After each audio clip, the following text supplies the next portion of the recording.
To understand how the war in Afghanistan turned into a major conflict with global implications, we must go back in history. The USSR and Afghanistan had always been the best of friends.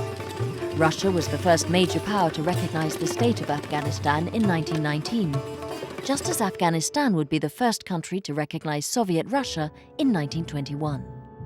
Throughout the 20th century, relations between the two countries were excellent, and Soviet leaders were at great pains to pamper Afghanistan. This buffer state, with its strategic location at the heart of Central Asia, wedged between the USSR to the north, Iran to the west, and China and Pakistan to the east. In the 1970s, Afghanistan was a liberal republic run by President Daoud Khan, who got on marvelously with the Soviets. At the time, Moscow was Kabul's main economic partner. The USSR was actively involved in the country's construction drive, and hundreds of Soviet advisors were sent to Afghanistan. The honeymoon between the two countries paradoxically came to an end the day the communists seized power in Kabul on the 27th of April, 1978. انقلاب ثور که بود انقلاب ملی نبود بلکه تحول سیاسی بود و این سر حزب دموکراتیک خلق افغانستان تحمیل شد شرایط آماده نبود اما یک قیام موفق بود مقصد نیت صاف بود و کاملا به نفع عوام مردم اکثریت افغانستان بود به این دلیل بود که مردم اکثریت افغانستان از این حمایت کردند قبول کردند در شروع یعنی بدون کمک اتحاد شوروی در شروع انقلاب ثور مقصد ماست. The People's Democratic Party of Afghanistan, led by Nur Muhammad Taraki, seized power by means of a bloody coup d'etat. Despite Taraki's communist credentials, the Soviets were furious. It took the Kremlin several months to accept this ill-timed revolution. The Secretary-General of the Soviet Communist Party, Leonid Brezhnev, finally did so to escape the disapproval of other socialist powers around the world. In December 1978, 8 months after seizing power, President Taraki finally arrived in Moscow to sign a friendship treaty between the two countries, an economic and military treaty which secured Soviet aid for the new communist regime in Afghanistan. Ce que les Russes n'avaient pas saisi, à mon avis, c'est à quel point le Parti communiste, le HALC, était révolutionnaire. Qu'ils avaient vraiment une vision idéologique de transformation d'une société dite féodale vers une société socialiste. The transition from feudal to socialist society was to be brought about by agrarian reform. This was the Afghan communists' first failure. This excessively brutal reform, which failed to take ancestral traditions into account, was not well received by landowners in the provinces. The second stumbling block was educational reform. The government in Kabul decreed that school was compulsory for girls. The religious authorities violently opposed this measure. The mullahs who opposed the communists were cracked down on harshly. Attacking religious leaders can be very dangerous, as the Soviets knew only too well. Especially as in February 1979, a revolution in neighboring Iran had just brought Ayatollah Khomeini to power. Right on Afghanistan's doorstep, a veritable theocracy was being established, an Islamic republic run by the mullahs. At the Kremlin, events in Iran were observed very closely. This revolution was a real slap in the face for the American enemy, as it brought down the Shah's regime, which was supported by Washington. The Soviets repeatedly tried to calm the anti-religious fervor of the Afghan communists, but to no avail. یک تعداد از این مردمان حزب دموکراتیک خلق افغانستان که پیشتر یادآوری کردم اونا روحانیون افغانستان را مردم که چیز هستند مذهبی هستند در افغانستان و روحیه از اونا را و طریقی از اونا را طرز برخورد خود را با اونا عیار نساختند. عالم دین یا شخصیت‌های روحانی که در جامعه بسیار محبوبیت دارن اونا را به شهادت روزن یا ای که بردنش در زندان‌ها انداختن و در پالوی از او یک حکومت دیکتاتوری را شروع کردن که مطلقاً آزادی را از مردم سلب کردن. هیچ کس حق نداشت که رادیو بشنوه، هیچ کس حق نداشت که اخبار بخونه و هیچ کس حق نداشت که سر رهبرای کمونیستی صحبت کنه. On the 15th of March 1979 in Herat, a town in the west of the country, an entire division of the regular Afghan army rebelled. It was under the command of Captain Turan Ismail, who would thereafter become famous under the name Ismail Khan as a warlord of the Afghan resistance. ما چند نفر افسرایی که در داخل اردوی افغانستان در روز زمان بودیم با ارتباط احساسات اسلامی و دینی خود و به ارتباط مسائل وطن دوستی که داشتیم در مدت تانستیم که تمام اسلحه‌ای که در داخل اردو بود این اسلحه به مردم توزیع کنیم. مردم آمدن و اسلحه به زور توزیع کردیم. 5 روز ادامه دادیم. تعداد تلفات بسیار زیاد، بمباردمان‌ها بسیار شدید و اجساد به هر طرف رفتیده بود.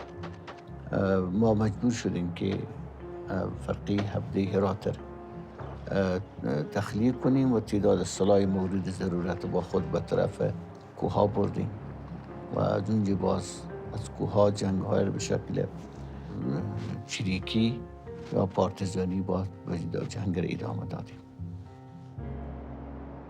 The Herat uprising, in which 30,000 died, was a serious concern for President Taraki. He phoned the USSR Prime Minister Alexei Kosygin. The conversation, conserved in the Kremlin's secret archives, is an edifying one. Nur Mohammad Taraki requested Soviet military aid, advocating a discreet intervention by the Red Army on Afghan soil. Kosygin was very reticent.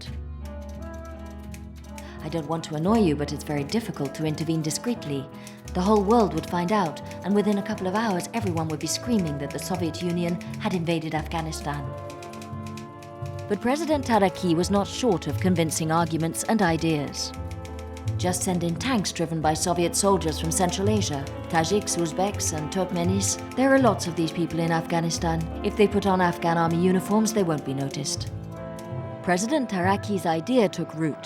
The KGB and the GRU, foreign military intelligence, started to round up Soviet soldiers to form a battalion, which would later become famous as the Muzbat, the Muslim Battalion. Когда я прибыл в расположение, то, естественно, был как бы удивлен тем, что личный состав представляет из себя, в первую очередь, выходцев из Средней Азии. В основном в своей массе это были таджики, были узбеки, несколько там туркмен. Впервые, когда нам начали выдавать одежду без знаков различия, очень она кусалась, то есть на верблюжьей шерсти была. Для каких целей, для чего нас собрали? Естественно, далекий 79-й год, надо просто помнить, что Главное разведывательное управление, она оставалась верна своим традициям и тайно держали за 7 печатями. The secret formation of the Muslim Battalion in May 1979 shows that the KGB was starting to get ready. But ready for what? At the time, no one knew, but they were sure of one thing. The situation in the Afghan provinces was becoming extremely serious, especially close to the Pakistan border, where a large number of anti-communist combatants had taken refuge. It was at this point that this still undeclared war drew in new protagonists, the United States and its ally Pakistan. The head of the ISI, General Akhtar, came to us with a request for assistance. This is in the middle of '79, and in order to conduct a covert action abroad in modern times, you have to have the authorization of the president, which is contained in what is called a presidential finding, which he signs.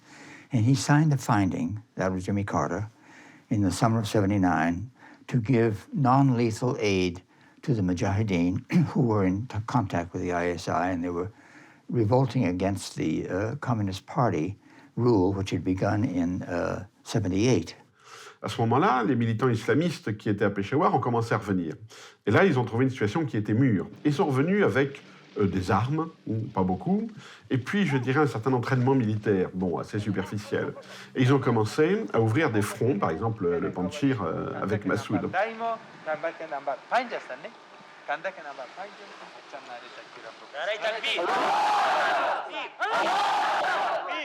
Already by the summer of 1979, Afghanistan was in a state of total civil war. In Kandahar, Herat and Panjshir, all through the provinces, resistance groups were in a state of readiness. But it was in Kabul, at the heart of communist power, that the next act of this tragedy would play out. Look at these two men, President Taraki and his Prime Minister Hafizullah Amin. Two friends and comrades in arms, two Marxist leaders who believed they could establish a socialist state in record time. On the 11th of December 1979, Taraki returned from a trip to Moscow. He was welcomed by his Prime Minister Amin, visibly very happy to see the president home again. 3 days later, the same Amin had Taraki suffocated by Secret Service officers. Amin seized power without giving Moscow any warning. He was henceforth at the helm of a country plunged in civil war. The purges that followed were brutal. Amin had all high-ranking officers loyal to Taraki either imprisoned or executed. It was at this point that the Soviets started to wonder who this Hafizullah Amin really was. I think it was probably part of the drama that was playing out in Moscow. They came up with a list of things that the Americans were doing. One of them, that Amin was their guy, that the Americans were going to move short-range missiles into Afghanistan, and any number of other embellishments that simply weren't true. I don't think anybody in Washington or in the United States government paid much attention to Afghanistan at that time. But there is no evidence at all that Amin actually was connected with the CIA. There's an evidence that Amin was trying to play both against each other because he felt his position was very precarious and his position was not stable. Was Amin an agent of the Americans or the Chinese, or quite simply a loose cannon? At KGB headquarters in Moscow, everything was being considered. Agents in Kabul described a situation which was daily getting worse. Yuri Andropov, head of the KGB, passed on some very alarming memos to Leonid Brezhnev. One of the memoranda, which was very, very important for Brezhnev, where Andropov essentially creates this sense of urgency, where we have to do something now before Amin's government turns to the Americans. К 1979 году Брежнев уже был в таком состоянии, что он, безусловно, не мог принимать политических решений. Он связанно мог говорить не больше 13-15 минут. И, безусловно, какие-то решения осенены подписью Брежнева. Скорее всего, подпись он еще мог поставить. Yet it was Leonid Brezhnev, who as Secretary General of the Communist Party, embodied supreme power. It was up to him to take the most important decisions of state, especially as regards foreign policy.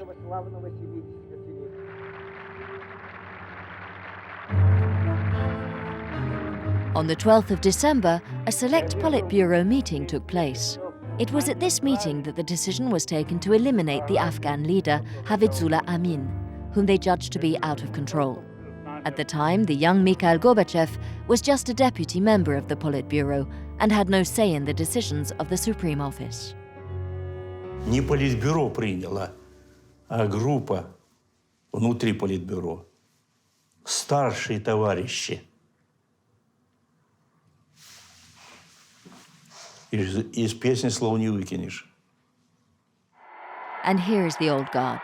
Ustinov, Minister of Defense, Andropov, head of the KGB, and Gromyko, Minister of Foreign Affairs. It was their decision, and theirs alone, to commit the Red Army to this disastrous enterprise. For the previous 10 years, the so-called détente had been in place between the Soviet Union and the United States. Brezhnev was very attached to it, and most of the Politburo understood that the slightest military intervention could shatter this fragile equilibrium. Yet these three men managed to rally the other members to their cause, which consisted of carrying out a coup d'etat against Amin and sending in a contingent of the Red Army to prop up the new power regime. This is the document confirming the decision to intervene in Afghanistan, a quite unique piece of paper. It's just one handwritten sheet, something unheard of for a document of such importance. Furthermore, the decision itself is worded very vaguely, merely conferring on the three men the power to take the necessary measures for restoring order in Afghanistan. Yet even the word Afghanistan does not appear, the country being designated simply by the letter A, Drawn up on the 12th of December 1979, it was only countersigned on the 26th of that month by the other members of the Politburo, with the exception of Kosygin, who never approved of it. The coup d'etat aimed at eliminating President Amin could now go ahead. Практически весь декабрь я просидел около дворца Амина в составе мусульманского батальона, и нас переодели в афганскую форму. Легенда была такая, что мы являемся еще одним батальоном бригады Национальной гвардии, которая охраняла сам дворец, правительство и Амина. Основная задача была наша такая – не допустить подхода контрреволюционных сил к дворцу. Боялись переворота. А оказалось, что нас готовили, в общем-то, для того, чтобы выполнить эту главную задачу по ликвидации правительства. Его пытались отравить. Был внедрен повар в его систему. Это было не проблема сделать, потому что такое доверие было к советским людям, к дипломатам, к врачам, что внедрить там повара своего проблем-то не было. Тогда очень популярна была кола в Афганистане. У нас еще и не было, по-моему. Вот. Это такой достаточно ядовитый напиток, но уничтожает все, в том числе и яд. И те, кто запивали колой, вот, действие этого яда, практически это там вышло на уровень отравления. Thanks to Coca-Cola, Amin survived the poisoning attempt. So the KGB decided to launch a military assault on the presidential palace. Operation Storm was launched at 7:15 p.m., its aim to finish off the job and eliminate Amin.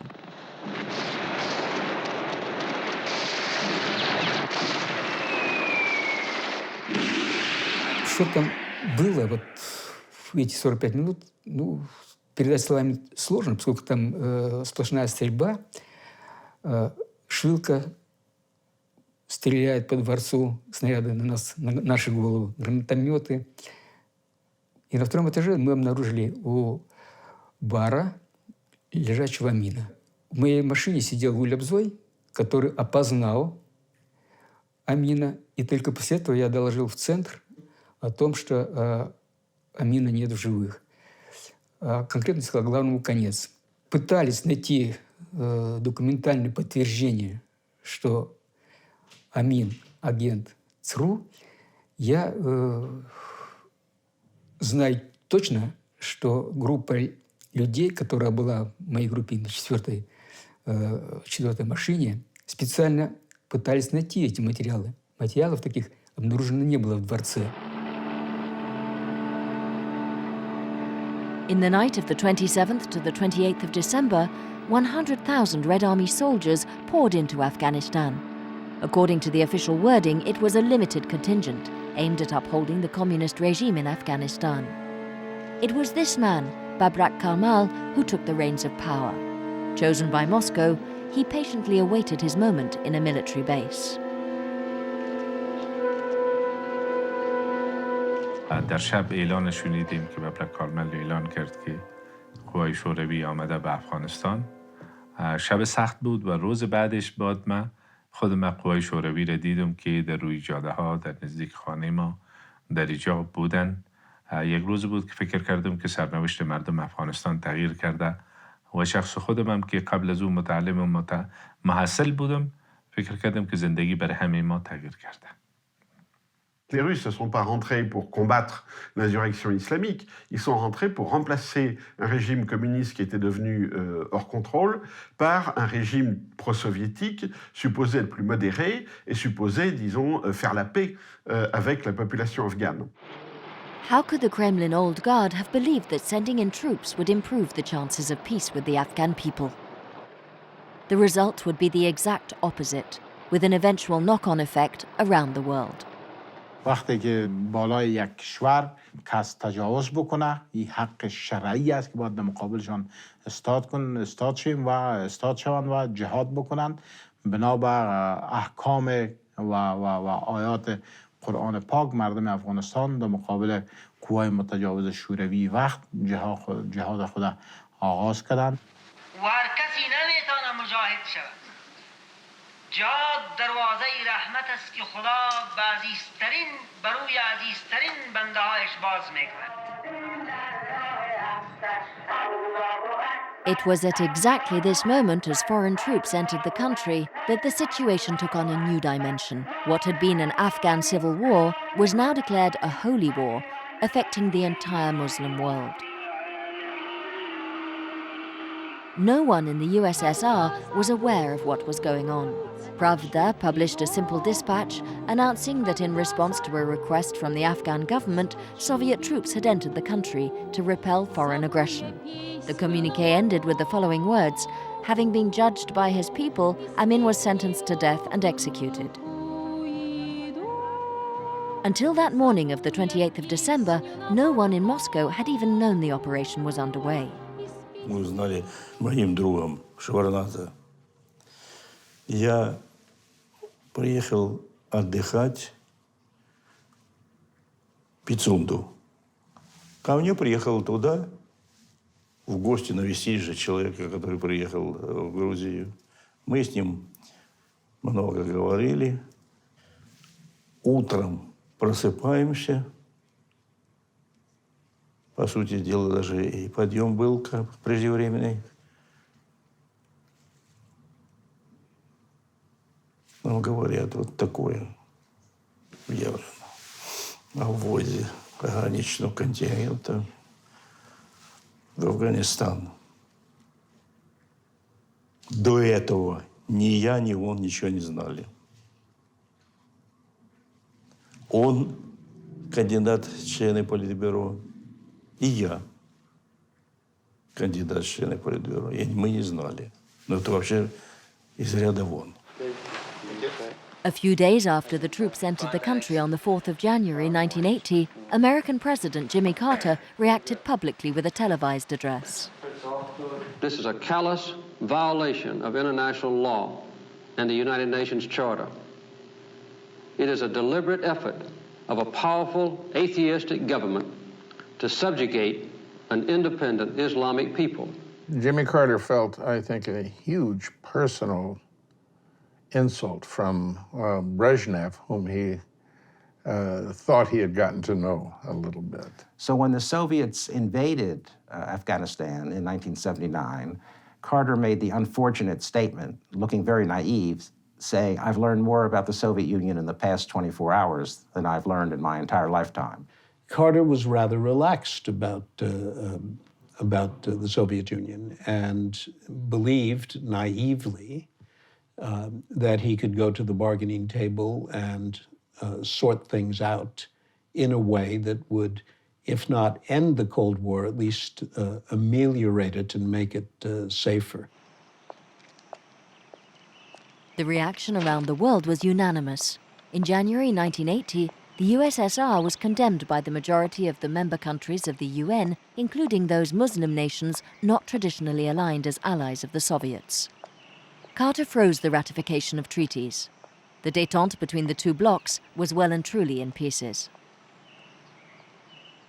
And very quickly, Carter said, okay, we're going to not go to the Moscow Olympics next year. We're going to cancel some consular agreements and some grain deals. And that was sort of the overt thing. And then he told CIA, okay, it's time for you to get to work over there and provide, and this is the change, lethal assistance to the Afghan resistance. Just 5 years earlier, we'd ended our own Vietnam nightmare. This idea of comparing the nightmare of Vietnam to that of Afghanistan came from Jimmy Carter's defense advisor, Zbigniew Brzezinski, known as a fierce anti-communist. I remember the day the Soviets walked into Kabul and occupied Afghanistan.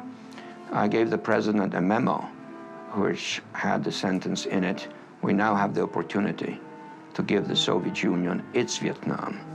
And we acted accordingly for the first time in the history of the entire Cold War. Brzezinski came in and completely muddled that policy because he was so anti-Soviet with his own East European background. So the origins of that were in January of 1980. Then Brzezinski goes out and talks to Mohammad Zia-ul-Haq, the president of Pakistan, and he goes up to Mitchney Point, looking into Afghanistan there from the Khyber Pass. And he picked up that Kalashnikov and sort of pointed into Afghanistan. And at that moment, the American commitment was vividly demonstrated. You know, that land over there is yours. You'll go back to it one day because your fight will prevail and you'll have your homes and your mosques back again because your cause is right and God is on your side. He wanted to be known as one who's in charge of this operation. And at the level of the la haute politique, he was in charge, but in reality, operationally, it was the CIA that was running it. We had no presence in Afghanistan. Who had the presence and the access to the Afghanis themselves? It was the Pakistani. When we approached the Pakistanis, we said, we're with you on this thing, and we'll pull together a team. Like-minded countries, the Saudis, the Chinese, the Egyptians, the British, the Americans, and the Pakistanis. The first thing we did was we bought a huge number of Enfield 303 rifles from the British. And within a couple of months of the invasion, we had delivered these into Pakistan. And at that time, it was the preferred weapon of an Afghan. And so that began it. And it began with $10 million here, and then Congress started getting involved, and then another $20 million there. And it grew over the years. The CIA's program for arming the Afghan Mujahideen was given the codename Operation Cyclone. The Pakistani president, Zia-ul-Haq, a sworn enemy of the USSR, agreed to let his secret services act as intermediaries for the CIA, but he insisted on absolute secrecy. There were to be no American boots on the ground inside Afghanistan. All the logistical assistance and training of the Mujahideen in Pakistan had to be provided by the Pakistanis, the CIA merely financing and overseeing the operation. سرحدات افغانستان باز بود. طور آزادانه مفرزه های مجاهدین، گروپ های اکمالاتی، تامیناتیشان رفت آمد میکردن بین افغانستان و پاکستان و ایران و افغانستان. ما پیشتر عرض کردم که در موجودیت ارتش شوروی و دولت افغانستان سرحدات را مسدود نکردن به طور مکمل. It was just over the Afghan border in Pakistan itself, where thousands of refugees flooded, that the resistance was organized. For better or worse, they were the ones that basically chose the group together to comprise a seven-party group. And that meant people like Gulbuddin, Hekmatyar, as well as more moderate group. But these were, from the Pakistanis' point of view, the ones that could be militarily effective. And it's true. The Afghan resistance was split into 7 political groups, represented by their commanders, the most radical of whom were Hekmatyar, Sayaf, and Rabbani, all members of the Muslim Brotherhood and backed by Saudi Arabia. They were also the main beneficiaries of American aid, since they were the Pakistanis' favorites. The CIA had no choice but to comply with Islamabad's choices. البته یک سیاستی در اون زمان اعمال میشد که بیشترین کمک ها را آقای حکمتیار به دست می آورد. بنابر سیاست دولت پاکستان و نظامیای پاکستان بود. باقی مجاهدین زیر فشار قرار داشتند مبنی بر اینکه از آقای حکمتیار حمایت از آقای حکمتیار اطاعت میکنند. The other group, of course, Massoud was favored by us and by the British, who had a direct contact with him. The Sayaf group, which is I think the third group, was mainly financed by the Saudis. We tried to monitor independently what was going to these various groups, but it was difficult. You know, the bulk of the fighting and the brunt of the fighting was borne by the Afghans themselves. So in that sense, it was an indigenous resistance assisted by outside powers in terms of technology, in terms of resources, in terms of weapons, in terms of training. But even without these inputs, the resistance would have carried on. This is a point that most people seem to miss. They believe that it was the provision of assistance and the technology and the resources and the training and the money that did the job. No.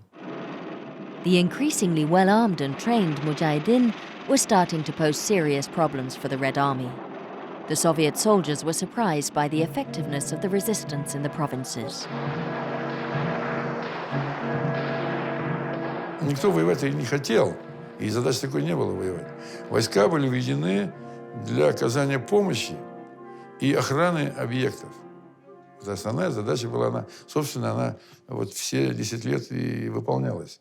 Лояльность афганского народа, которая была держалась на десятилетиях, она в течение одного полугода изменилась на 180%, на 180 градусов. Почему? Потому что никто не любит, тем более афганцы. Да и какой народ полюбит, что к нему приходят с оружием при всех благих намерениях. Все население считало, что если бы не советские войска, то они бы разобрались бы с афганской армией в 5 секунд.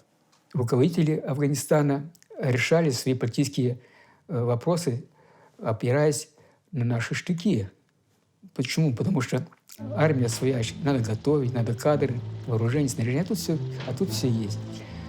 И поэтому армия была втянута в эти боевые столкновения. В итоге вот такая раскрутка получилась, что чем больше мы там воюем, чем больше огня, тем больше мирное население становится на сторону противника. Это такая диалектика мелкомасштабной партизанской войны. In Moscow in early 1980, preparations were underway for the Olympic Games that summer, a genuine source of pride and joy for the Soviet citizens. They were already aware that the United States and 65 other countries were going to be boycotting the Games, but no one really knew why. This was because officially there was no war in Afghanistan. For the moment, the secret was still well under wraps. Вышло постановление специальное по введению цензуры, что можно освещать, и оно вышло в 80-м году, что можно, что нельзя освещать в прессе. Нельзя, вообще никакой военной операции нету, никаких... Войска там выполняют исключительно гуманитарную миссию. Мне в 1982 году присвоили звание Героя Советского Союза.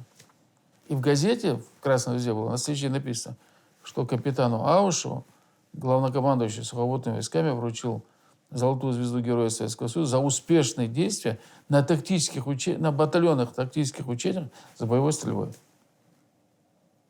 Вот так было написано на звезде.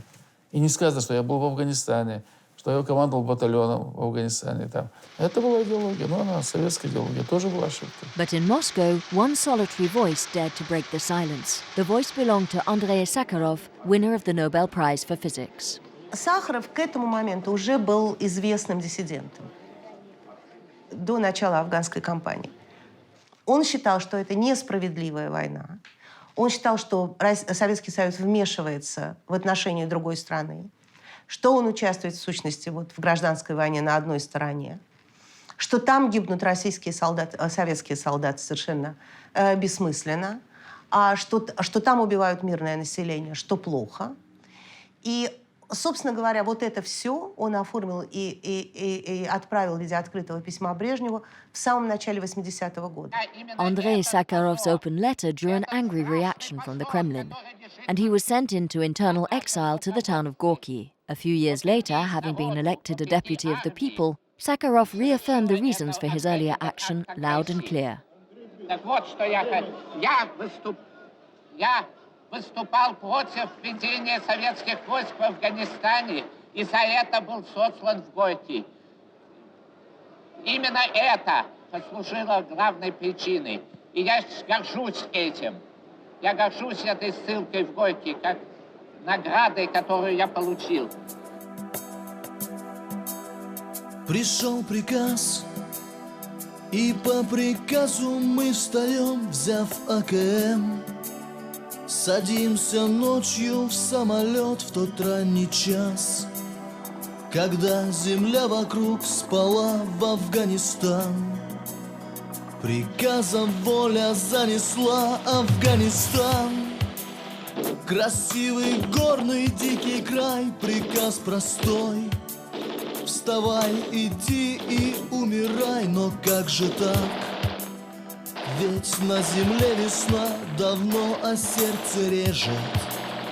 Мечты и горести полно.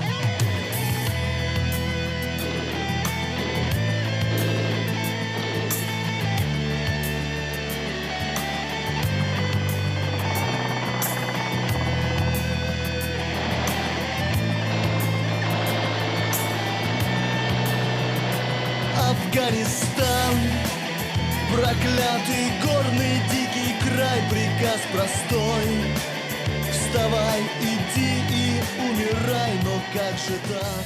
В народе отношение горькое было просто. Столько людей, во-первых, ребят берут, иногда даже неподготовленных туда. Эти гробы с Афганистана, это было такое потрясение для всей страны вообще. Как с неба свалилось. But the traumas the Soviets were starting to undergo were as nothing compared to the nightmare being suffered by the Afghan people.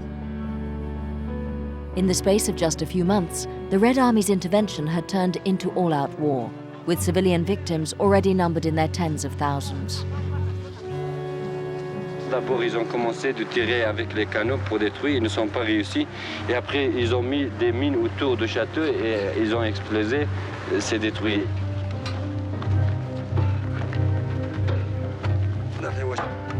Voilà, ça c'est exemplaire des bombes que les Soviétiques qu'ils jettent sur nos maisons. Ils détruisent nos maisons. The war was now spilling well beyond Afghanistan's borders, as the call to jihad against the infidels resounded throughout the world. Spurred on by this man, Abdullah Azzam, a Palestinian scholar and advocate of global jihad, recruitment centers for voluntary combatants opened in many countries. From his base in Pakistan, Azzam coordinated the network of jihadist fighters drawn from all over the world.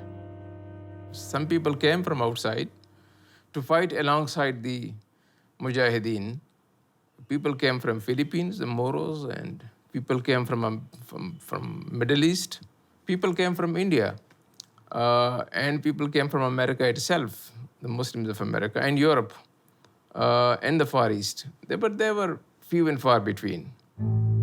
Les Arabes qui venaient étaient en général des salafis, donc ils venaient pas seulement pour faire le djihad contre les soviétiques, mais pour eux, il y avait un élément de prédication là-dedans. Les chefs militaires afghans ont alors pris la décision, en accord d'ailleurs avec Abdullah Azzam, de couper les ponts entre les volontaires et la société.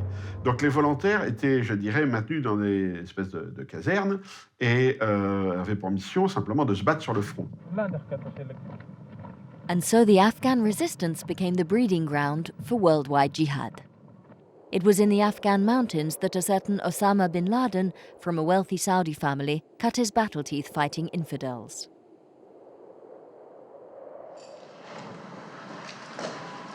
At the time, Washington wasn't in the least bit concerned about jihad.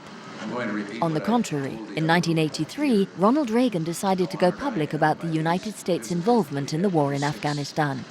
From the Afghanistan freedom fighters, the young lady underwent torture for 4 months while being held by the Soviets. There was a man here whose wife was killed in front of their 2 children, former justice of the Supreme Court in Afghanistan, and they're here to try and tell the outside world, the free world, what's really going on in Afghanistan. And then at that point, Reagan broke the secrecy and he just announced they were going to give the Mujahideen everything they wanted. And so it no longer became a secret that the U.S. was doing that. The rules had changed. And we weren't just fighting to bleed the Soviets, or to give them their own Vietnam. We decided, the President Reagan, after he took office, and Bill Casey, who was the director of the CIA, said, let's go win this thing. And so Casey called me to his office and said, you're going to Afghanistan or to Pakistan, and we're going to try to win. The two blocs were back in Cold War mode, fighting a war of influence and communications. The Americans were arming the rebels, while the Soviets were ordering the Afghan leaders to organize anti-American protests in Kabul.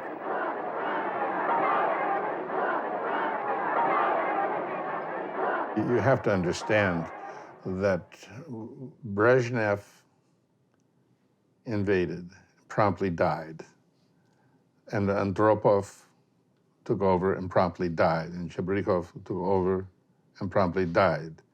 And then Gorbachev wasn't even among the signatures on sending the limited contingent into Afghanistan. In the 3 years between 1982 and 1985, the leadership at the Kremlin changed 3 times, and the warmongering old guard of the Politburo all but disappeared. Coming to power in 1985, Mikhail Gorbachev was convinced that Soviet society was in need of rapid reform. The period of perestroika was just getting underway, and Gorbachev was prepared to take a whole series of economic and political measures in this direction. But the most urgent measure of them all concerned Afghanistan. У меня был блокнот, в котором несколько записей были, чтобы не упустить и не забыть. Они были короткими. Первая запись была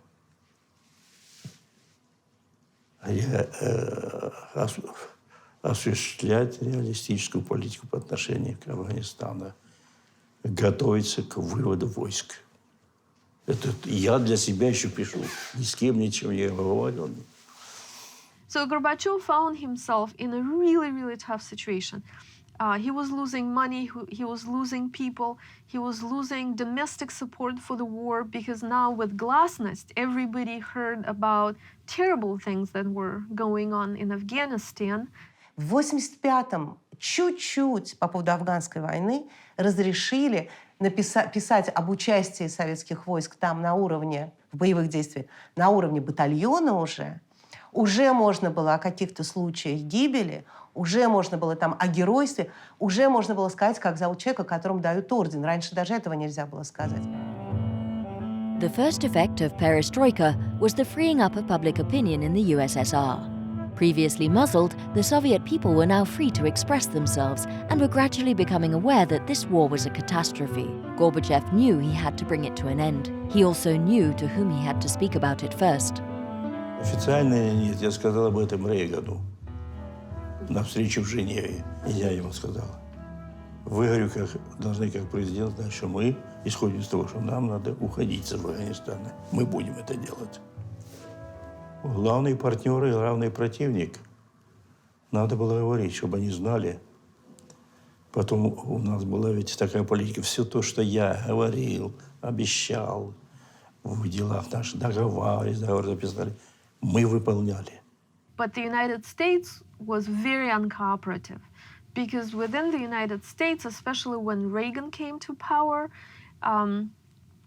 people who wanted to bleed the Soviet Union in Afghanistan prevailed. And so the Reagan administration was not interested in the Soviet withdrawal. What it wanted to achieve is the decisive defeat of the Soviet Union in Afghanistan. By the time I was called in to go take over the program in 1986 on very short notice, I was called to Bill Casey's office, and he said, I want you to go over there and I want you to win. I'll give you $1 billion. Is that enough? And I thought, what is $1 billion? Sounds like a lot of money in 1986. He says, you can have the Stingers, which were already approved. And, you know, I want you to we're going to win now. The famous Stingers, which according to some changed the course of the war, were ground-to-air missiles fired from ultralight shoulder-mounted launchers, enabling a single man to bring down an enemy helicopter or fighter plane. While the Soviets had clearly announced their intention to withdraw, the Americans delivered from 500 to 2,000 Stinger missiles to the Mujahideen.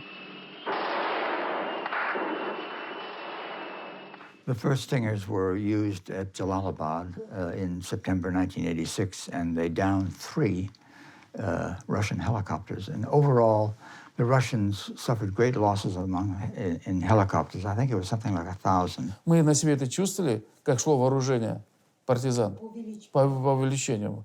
И по качеству. У них в 1986 году стингеры появились. Стингеры, блоупайпы, противораззенитные комплексы. American deliveries of Stingers helped the Mujahideen inflict a first battlefield defeat on the Red Army.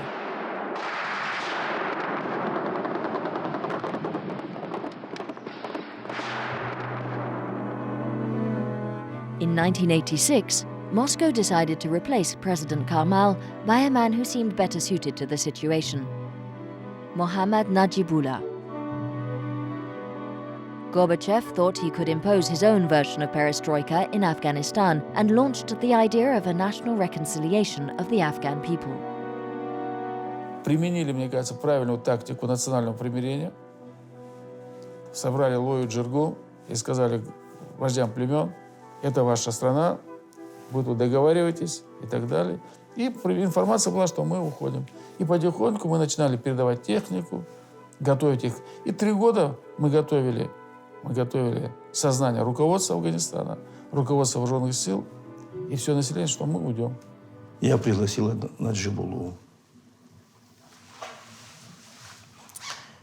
И в беседе в Ташкенте я ему сказал, вы должны знать, сказали и другим, вы должны знать, что мы будем уходить из Афганистана. Я это делаю вам заранее, чтобы вы исходили и готовились взять это все на себя. И это не значит, что мы отказываемся от всякой помощи вам. Нет.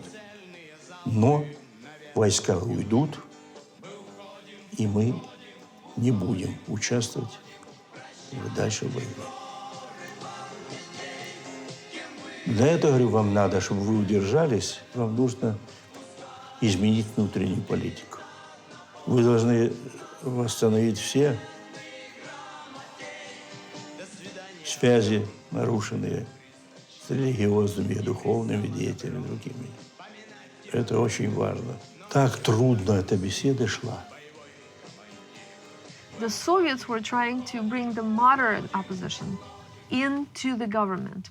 The Soviets were negotiating with Shah Massoud, who was the commander, legendary commander of the northern territories in Afghanistan, northern part of Afghanistan.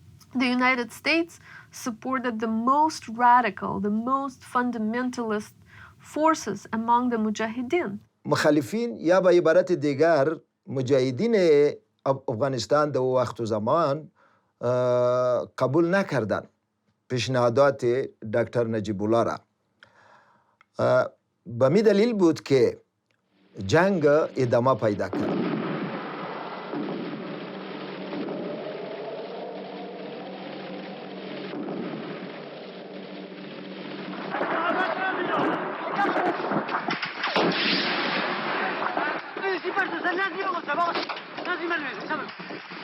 Я думаю, не все было сделано для того, чтобы с оппозиционными силами наладить отношения. Хотя разговаривать со всеми и наши политические силы помогали. С Индией разговаривали, с Пакистаном разговаривали, с Ираном разговаривали, американцы ясно. И в Женеве конференция шла. Конференция принимала свой документ. Так что это было все серьезно сделано, не в попыхах. Это надо было сделать для того, чтобы мы не походили на трапающего зайца. At the UN in Geneva in 1988, negotiations were concluded. Despite the reticence of the Americans, the regional powers managed to hammer out a series of treaties regarding the resolution of the situation in Afghanistan. It was now official. The Soviet troops would be leaving the country. We were putting the Soviet Union in what we now know were its last days under a great deal of pressure. And the ignominious defeat in Afghanistan was certainly part of that. It was psychologically significant. It was politically significant. On the ground, The Soviet generals had long understood that the war was unwinnable and had secretly begun negotiating with certain resistance chiefs, especially with Commander Massoud, who was master of the entire north of the country, the territory through which the withdrawing Soviet troops would have to pass. روس‌ها چندین بار مراجعه کردن برای مجاهدین و خواهششان این بود که ما وقتی که قوت‌های ما از افغانستان میبراید دیگه شما باید برای ما اطمینان بده که ما خصوصا از دری سالنگ که یکی از جبهات شورای نظار بود ما باید مسئول براییم. یک روز ما با یادم است که در کنار جاده سالنگ ما بودم، قماندان اردوی چیل روس‌ها که فکر کنم آقای گروموف بود، این با 50 ماشین ماربوی آمد و خواست همراه ما صحبت کند و در اینجا 14 مواد برای ما پیشنهاد داشت و یکی از حرفایش این بود که مواد را اگر شما برای آمر سید مسعود برسانید و وعده های زیاد داشتند. Despite the Afghan army's show of strength, President Najibullah was extremely worried. He knew that once the Soviets had withdrawn, he would have to face the resistance chiefs, who had now become fearsome political adversaries. Although the Soviet generals had managed to negotiate a ceasefire with Commander Massoud for the duration of the troops' withdrawal, they now received a contrary order to deliver a killer blow to him. It was an order from the politicians. Насколько я знаю, по просьбе Наджибуллы через Шеварнадзе, министра иностранных дел, была просьба вообще ослабить группировку Ахмад-Шаха. Наджибулла понимал, что когда выйдем мы, ему придется войти в прямое сопротивление с Ахмад-Шахом, самым авторитетным тогда политиком и имеющим достаточных сил. Были против все. Командующие армией, командиры полков, дивизий, комбаты, солдаты, да. Ну как вот мы уходим, и вот нам была поставлена задача вот просто на голову их разгромить. Мы с ними, как бы там они ни были, мы с ними взаимодействовали, организовали взаимодействие, пили чай, говорили о том, что мы скоро уйдем, счастливо вам оставаться. И вот в одно прекрасное утро мы практически их уничтожили. Но приказ есть приказ, решение есть решение, и мы это выполнили. Вот вам, пожалуйста, когда военные были против всех уровней, а политики настояли по просьбе Наджибуллы. Ну, там чистый пример, это я очевидец этих событий и участник этого боя. For 48 hours, from the 24th to the 26th of January 1989, the Red Army carried out Operation Typhoon, shelling Commander Massoud's positions and killing over 600 of the Mujahideen. Yet Massoud patiently bore this deluge of fire, not reacting to this final attack by the Red Army. اینا ضرورتی به همچین یک عملیات نداشتن. اینا میتونستن جنگ از طرف از اینا ختم شده بود، در حالی که در افغانستان جنگ ادامه داشت بین قوای دولتی که از طرف شوروی حمایت میشد و مجاهدین. اما قوای شوروی ضرورت به جنگ نداشت. چی بحثایی در داخلشان بوده، چی دلایلی وجود داشت که اینها این عملی سرتاسری بسیار ظالمانه را انجام بدن، او چیزی است که شاید امروز در خاطرات جنرال‌های شوروی او زمان آمده باشه. Это была большая ошибка. Ни по-человечески, ни по-военному, ни по-политически неоправданные меры. Конечно, это было очень плохое решение принято. Позорное для... Так нельзя было делать. Тем более, когда... И даже после этого они не оказывали сопротивления. Они просто дали уйти нам, и все. This shameful act was the final act of this disastrous war, an enterprise which the whole world called the Soviet invasion of Afghanistan, but which the Kremlin, right up to the end, maintained was a deployment of a limited contingent. Главное, все-таки надо покончить было с этой войной. Решение было ошибочным, глубоко ошибочным по уводу войск. И решение о выводе войск из Афганистана было исключительно важным и правильным.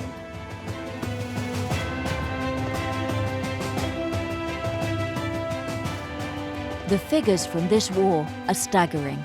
1,200,000 dead on the Afghan side, 15,000 on the Soviet, and 6 million refugees. A country in total ruin. And today the never-ending conflicts still continue in Afghanistan, a land known since time immemorial as the graveyard of empires. It was the war that changed the world and was the starting point for yet another war, the outcome of which no one yet knows.